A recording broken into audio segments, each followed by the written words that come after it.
Hi everyone, I'm Mrs. Meena. I hope you all are fine and safe. Today we are going to start the next practice set number 2 of pronouns. Set number 1 we have already done.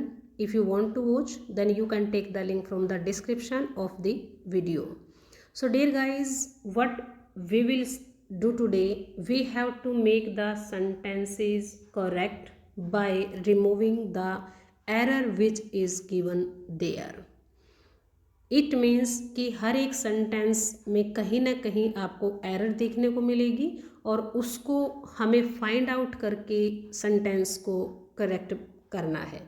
ठीक है, तो चलिए शुरू करते हैं। Sentence number first, what is given there?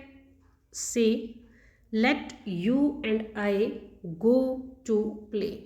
Dear guys, आपको अगर याद है तो आपको एक कॉन्सेप्ट दिया गया था 2-3-1 वाला।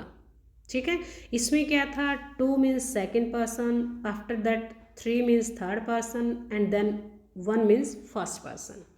कि जो भी अगर हम जनरल सेंटेंस बना रहे हैं, जनरली हम किसी भी टॉपिक पे डिस्कशन कर रहे हैं और हम उसके बारे में लिख रहे हैं, तो हम यूज़ करेंगे पहले सेकेंड पर्सन का, फिर थर्ड पर्सन का और फिर फर्स्ट पर्सन का। अब आप कहेंगे कि मैम इसमें तो ऑलरेडी ठीक है, यू सेकंड पर्सन दिया गया है, थर्ड पर्सन इसमें है ही नहीं, तो कोई बात नहीं, उससे नेक्स्ट वाला हमने लिया है 1, यानी आई इसमें फर्स्ट पर्सन दिया गया है। बट यहाँ पे भी आपको मिस्टेक मिलेगी, क्योंकि जो हमारा आई है वो सब्जेक्टिव केस में दिया गया है। ठीक है, और ये होना चाहिए ऑब्जेक्टिव केस में। ऑब्जेक्टिव में आई का हम क्या बना देते हैं? मी बना देते हैं। तो डियर गाइज, यहाँ पे हमारा करेक्ट बनेगा let you and me go to play. ठीक है, तो आपका सेंटेंस राइट ऐसे होगा।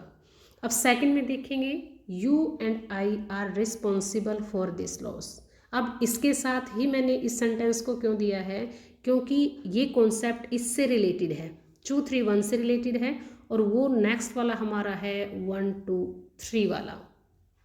2-3-1 तो जब आता है जब हम जनरली कोई भी सेंटेंस लिखते हैं और उसके अकॉर्डिंग हमें प्रोनाउंस को लेना होता है, और 1-2-3 का लगता है अगर हमसे कोई भी बाय मिस्टेक, कोई भी अगर हमसे मिस्टेक होती है या फिर हम जानबूझकर करते हैं, फिर हम उसको एक्सेप्ट करते हैं, तो उसमें हम लगाते हैं 1-2-3 का कॉन्सेप्ट। ठीक है, यानी पहले फर्स्ट पर्सन लेंगे, उसके बाद सेकंड लेंगे और उसके बाद हम थर्ड पर्सन लेंगे। अब इसमें देखो क्या दिया गया है, यू, यानी पहले ही सेकंड पर्सन दे दिया तो रॉन्ग होगा। इट मीन्स यहाँ पे आएगा आई, उसके बाद आप सेकंड का यूज़ करेंगे यानी यू का यूज़ करेंगे, और उसके बाद थर्ड। अगर यहाँ थर्ड पर्सन होता तो, बट यहाँ नहीं दिया गया है तो कोई बात नहीं, हम जो दिए हैं उसी में से उसको करेक्ट करेंगे। तो यहाँ पे आई होना चाहिए और यहाँ पे यू होना चाहिए। It means I and you are responsible for the loss. ठीक है, तो आपका यहाँ पे मैं दोबारा से लिख देती हूँ, यहाँ पे आई की जगह मी होगा, और यहाँ पे आपका आई होगा, और यहाँ पे आपका यू होगा। ठीक है, 2 सेंटेंसेस आपके सही हो जाते हैं। अब थर्ड पे चलते हैं, everyone of them were given their table and chair. देखिए गाइज, आइदर, ईच, एवरी और नाइदर, यहाँ पे मैं आपको बार बार बता रही हूँ कि अगर ये वर्ड में सेंटेंसेस में आते हैं तो आपको इसको सिंगुलर मान के चलना है। अब जब हमारा प्रोनाउन या सब्जेक्ट या नाउन सिंगुलर है तो उसमें हम प्रोनाउन क्या यूज़ करेंगे? तो सिंगुलर ही यूज़ करेंगे। ठीक है, और इससे पहले हमारी जो वर्ब होगी वो भी सिंगुलर होगी। तो यहाँ पे 2 टाइप की एरर हमें मिल जाती है। Everyone of them was given. ठीक है, देर की जगह हम लगाएंगे हिज, क्योंकि हमारा जो सब्जेक्ट है वो सिंगुलर है। ठीक है, इसलिए हमारा देर नहीं लगेगा। ठीक है, तो आप दैम को देख के यहाँ पे देर मत लगा देना, क्योंकि हमें सब्जेक्ट को देखना है।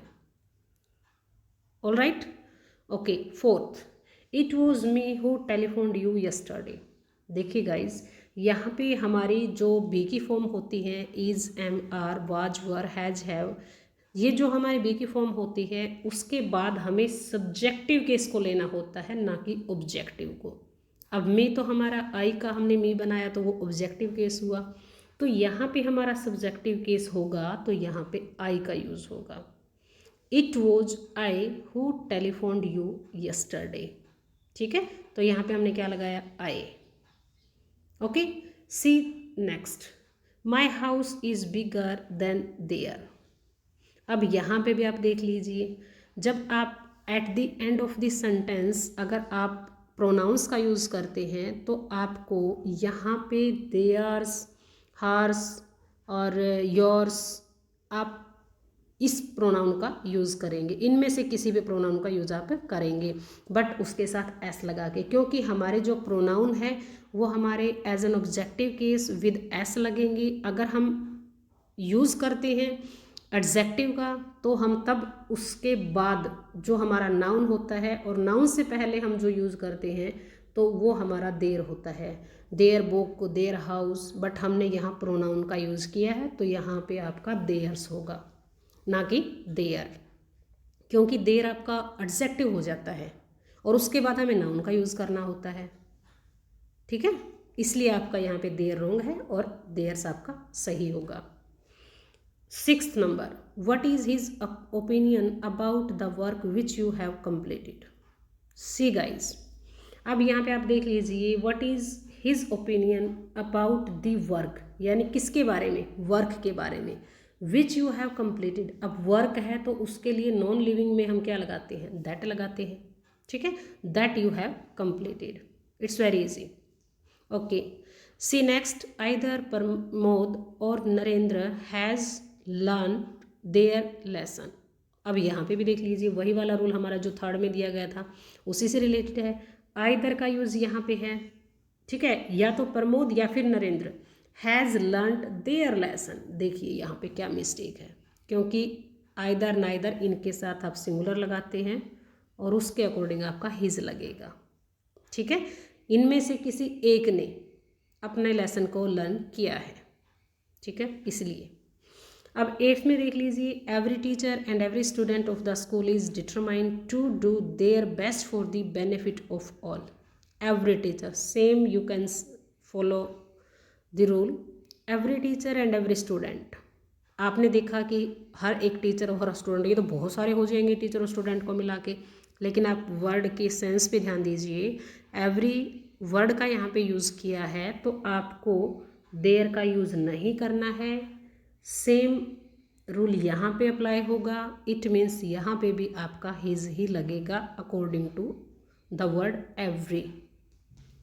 Okay, see sentence number 9, he hates everybody and everything who reminds him of his blunder. Blunder means mistakes, stupid mistake. तो इसमें आपका रूल होगा कि अगर किसी भी सेंटेंस में रिलेटिव प्रोनाउन का यूज़ किया है और उसके पास वाला, चाहे वो आपका पर्सन के लिए यूज़ हो या फिर किसी ऑब्जेक्ट के लिए यूज़ हो, तो उसके अकॉर्डिंग आपको यूज़ करना होता है जो यहाँ पे प्रोनाउन दिया गया है। ठीक है, तो अब आपको किसके अकॉर्डिंग लगाना है, he hates everybody and everything. अब एवरीथिंग दिया है तो एवरीथिंग तो हम ऑब्जेक्ट के लिए लगाते हैं, और ऑब्जेक्ट में हम हु का यूज़ कहाँ करते हैं, वो तो हम एवरीबडी यानी पर्सन के लिए यूज़ करते हैं। बट हमें इसके पास वाला जो एवरीथिंग दे रखा है उसके अकॉर्डिंग लगाना है, तो एवरीथिंग इसका मतलब यहाँ पे दैट आएगा, that reminds him of his blunder. Clear? Okay, see the next, this is mine pen and that is your. Same is given in sentence number 5th. At the end of this sentence we can't use any adjective. If we are using adjective then noun must be there, but according to rule if we are using pronouns then with s it means yours. Possessive pronoun we are using at the end of the sentence.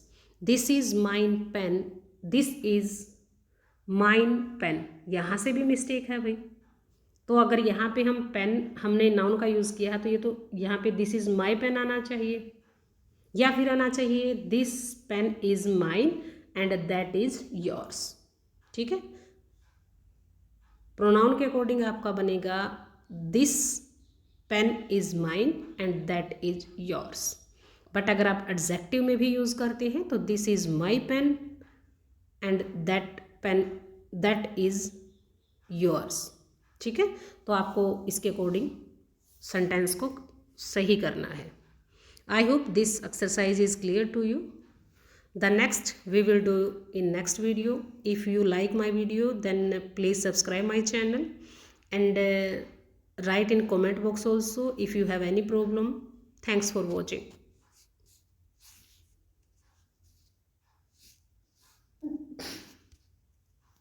कहाँ से बंद हो गई रे?